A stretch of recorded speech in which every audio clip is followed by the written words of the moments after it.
വർഷത്തിലൊരിക്കൽ ചില കഥകളുണ്ട്. വർഷത്തിലൊരിക്കൽ നമ്മള് നാട് കാണാനായിട്ട് വരുന്നു. അപ്പോൾ കേരളത്തിലേക്കാണോന്ന് വെച്ച് കഴിഞ്ഞാൽ ഇത് കേരളത്തിലേക്ക് മാത്രമല്ല, ലോകം മുഴുവൻ ഒരു കാലഘട്ടത്തിൽ ബലിചക്രവർത്തിയുടെ കീഴിലായിരുന്നു. അപ്പോൾ ലോകത്തെ മുഴുവൻ കാണാൻ വരുന്നുവെന്നും പറയപ്പെടുന്നു. അപ്പോൾ അത്രയും മനോഹരമായിട്ടുള്ള കഥയാണ് ഈ ഭാഗവതത്തിലെ 8ാമത്തെ സ്കന്ധത്തിലെ 15 മുതൽ 20 വരെയുള്ള ചാപ്റ്റേഴ്സ്. അപ്പൊ ഇതിനിടയിൽ ശുക്രാചാര്യരുടെ ഉപദേശങ്ങൾ വളരെ പ്രാക്ടിക്കലി അദ്ദേഹം സംസാരിക്കുന്ന ഒരു കാര്യമാണ്. അതേപോലെ തന്നെ ബലിചക്രവർത്തി തല കുമ്പിട്ട് കൊടുക്കുമ്പോൾ എന്റെ ശിരസും എന്റെ ശരീരം സ്വീകരിച്ചോളൂ എന്ന് പറയുമ്പോൾ ഈ വിന്ധ്യാവലിയാണ് അദ്ദേഹത്തെ ഉപദേശിക്കുന്നത്. സത്യത്തിൽ ഈ ശരീരം പോലും നിനക്കുള്ളതല്ല, ഈ ശരീരം പോലും എന്താണ് കുറച്ചു കഴിഞ്ഞാൽ ഇല്ലാതാകുന്ന ഈശ്വരന്റെ വരദാനമാണ്. അപ്പൊ ആ ബോധവും നീ വിട്ടു എന്നാണ് വിന്ധ്യാവലി ഉപദേശിക്കുന്നത്, അല്ലെങ്കിൽ അവിടെ പറയുന്നത്. അപ്പൊ വിന്ധ്യാവലിയും ശുക്രാചാര്യനും രണ്ട് പരസ്പര വിരുദ്ധ ചേരിയിലാണ് നിൽക്കുന്നതെങ്കിലും രണ്ടുപേരുടെയും ഉപദേശങ്ങൾ വളരെ ഇൻക്രെഡിബിൾ ആക്കിയിരിക്കുന്ന സ്റ്റോറിയാണ് ഈ മഹാബലി ചക്രവർത്തിയുടെയും വാമനൻ. പിന്നെ ഇനി ഇതിന്റെ ഉപചാരങ്ങൾ ഓരോന്നോരോന്നായിട്ട്. പണ്ടൊക്കെ നമ്മുടെയൊക്കെ വീട്ടില് ഈ ഓണത്തിന്റെ അന്ന് മുത്തശ്ശിയൊക്കെയുള്ള സമയത്ത് ഒരുപാട് കാര്യങ്ങൾ ചെയ്യാറുണ്ടായിരുന്നു. ഇപ്പൊ അവരൊക്കെ പോയത് കൊണ്ട് ചെറിയൊരു ഇത് വന്നിട്ടുണ്ടായിരുന്നു, എങ്ങനെ എന്തൊക്കെ ചെയ്യണം എന്നുള്ളതിനെ കുറിച്ചൊരു കൺഫ്യൂഷൻ ഉണ്ടായിരുന്നു. പക്ഷെ ഇന്ന് ഞാൻ അതെല്ലാം ചെയ്തു.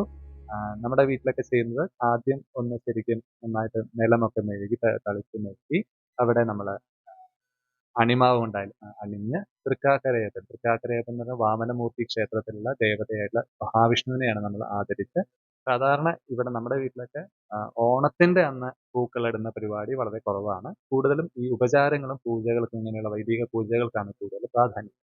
ഓണം കൊള്ളുക എന്നൊക്കെ പറയുന്നത് ഈ അണിമാവില് ഇങ്ങനെ പല പല നല്ല രീതിയിലുള്ള ചില ഡയഗ്രംസ് ഒക്കെ അപ്പൊ അണിമാവ് കൊണ്ട് അണിഞ്ഞ് അതിന്റെ നടുക്ക് തൃക്കാക്കരയപ്പനെ വെച്ച് അതിന്റെ ചുറ്റും ഓരോരോ ചൈതന്യങ്ങളെ ആദരിച്ചുകൊണ്ട് ആരാധിക്കുന്നു. ആ തൃക്കാക്കരയപ്പനെ വെച്ച് തുമ്പപ്പൂക്കൾ നമ്മൾ മഹാവിഷ്ണുവിനാണ് ഓരോരോ ചൈതന്യങ്ങളെ ആദരിച്ചുകൊണ്ട് ഓരോരോ ദേവചൈതന്യങ്ങൾ ഇതുവരെ നമ്മൾ പൂജിക്കുന്ന എല്ലാ ചൈതന്യങ്ങളെയും അവിടെ ഇരുത്തിക്കൊണ്ട് അവർക്ക് എല്ലാവർക്കും ഉപചാരം അർപ്പിച്ചുകൊണ്ട് ആ സമയത്താണ് മഹാബലി തിരുമേനി എഴുന്നള്ളത്. അതായത് വിഷ്ണു പൂജ കണ്ടുകൊണ്ട് എഴുന്നള്ളുന്നു എന്നൊരു സങ്കല്പം കേട്ടിട്ടുണ്ട്.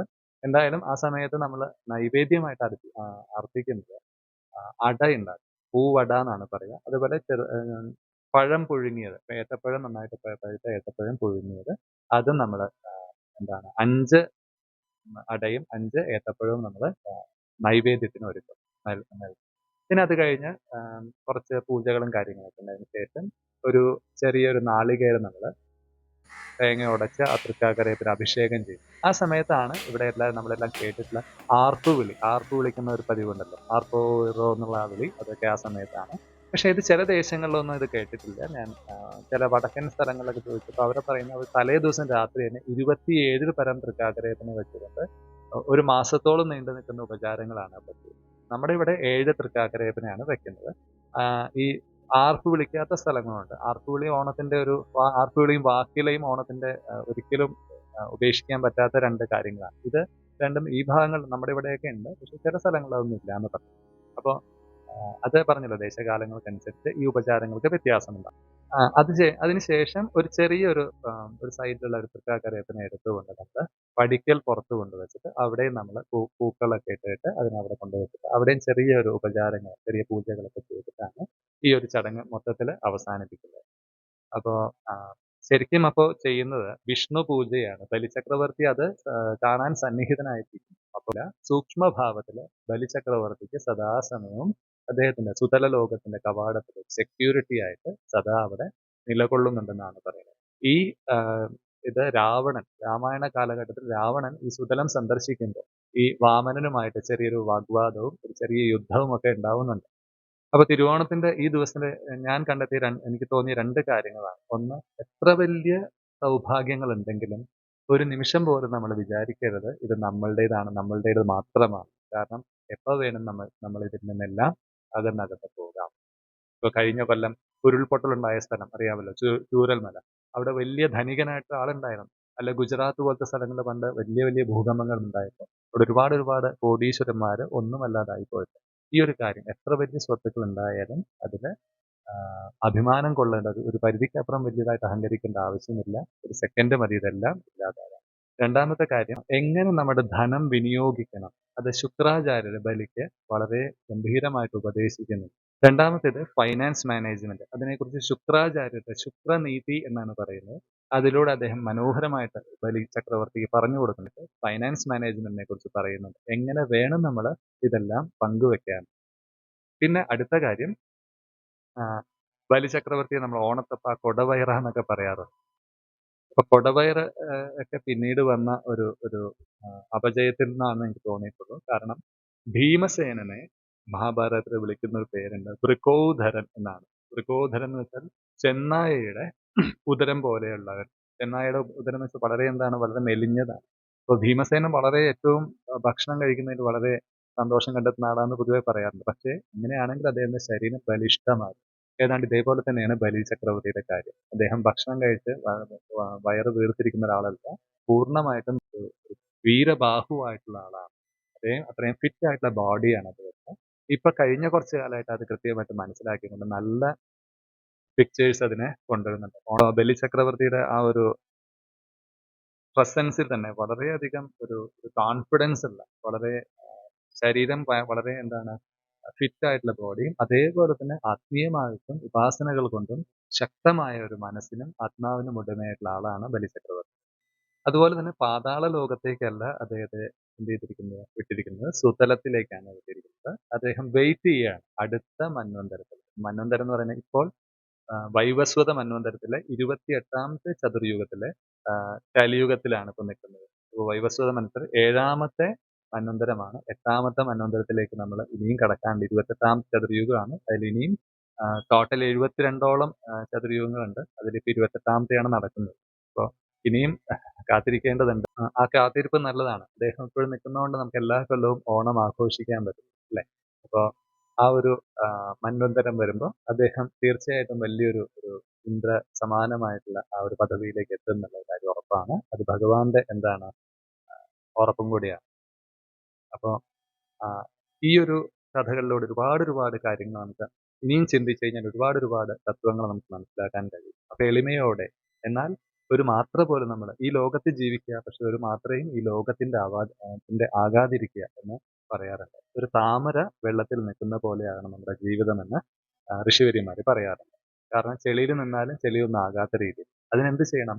നമ്മൾ കൂടുതൽ അന്തരാത്മാവിലേക്ക്, നമ്മുടെ അന്തരംഗത്തിലേക്ക് കൂടുതൽ ട്യൂണപ്പ് ആക്കുക. സാധനാനുഷ്ഠാനം, യോഗ, പ്രാണായാമം, ധ്യാനം പോലുള്ള കാര്യങ്ങൾ കൂടുതൽ അനുഷ്ഠിച്ചു കഴിഞ്ഞാൽ നമ്മുടെ ഉള്ളിലുള്ള അന്തരാത്മാവിന്റെ ശുദ്ധിയെ നമുക്ക് അറിയാൻ കഴിയും. കൂടുതൽ എസ്റ്റാബ്ലിഷ്ഡ് ആയി കഴിഞ്ഞാൽ ഈ ലോകത്തിൽ തന്നെ, എന്നാൽ ഈ ലോകത്തിന്റെ സ്വന്തമാകാതെ ഈ മുമ്പോട്ട് പോകാൻ കഴിയും.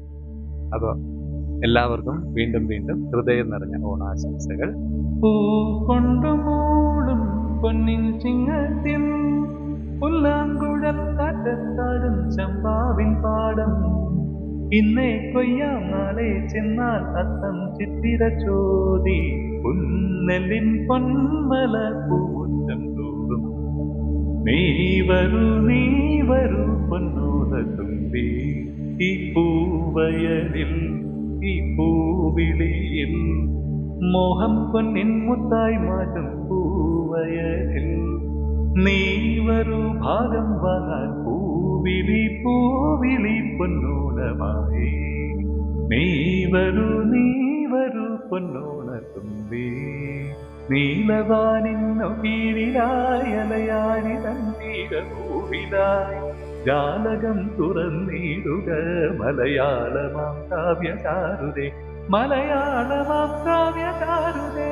മലയാളം മലയാളം മലയാളം മലയാളം.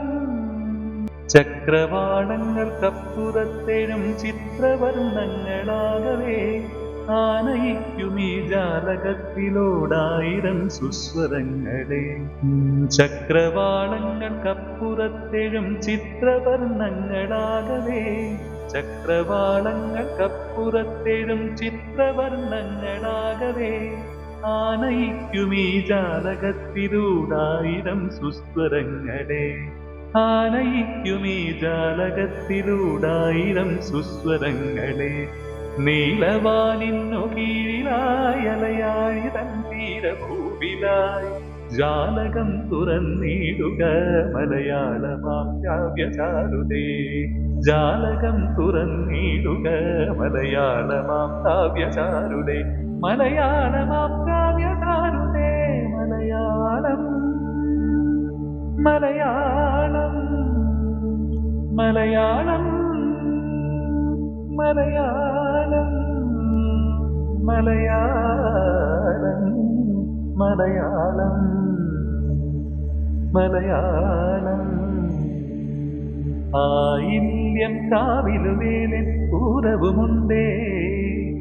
നീ എന്റെ കുഞ്ഞിക്കിളിയൻ കൂടെ വരില്ലേ? ഇല്ലെന്നോ മിന്നും പൊന്നും കൈവള കാതിര ചാത്താരെന്നോ.